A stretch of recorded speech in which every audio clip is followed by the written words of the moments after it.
Governor Lamont's emergency executive powers are set to expire in a few weeks, but some lawmakers are currently looking into the possibility of extending them further. Fox 61's Ashley Afonso is joining us live from the state capitol this morning, where we're expected to hear from GOP lawmakers on this issue a little later this morning. Ashley.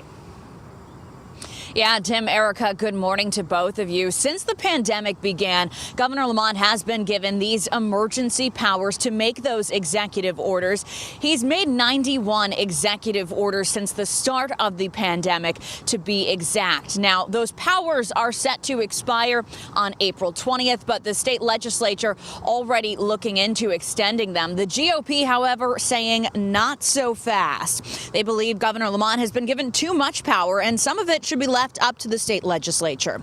The House of Representatives set to vote on Thursday to extend these powers for another month, presumably into about mid-May. Earlier this month, a Hartford Superior Court judge called into question Governor Lamont's continued executive authority to mandate masks in school. Now, this also came as the CT Freedom Alliance raised about $25,000 from more than 200 people to fund legal challenges to Governor Lamont's school mask mandate.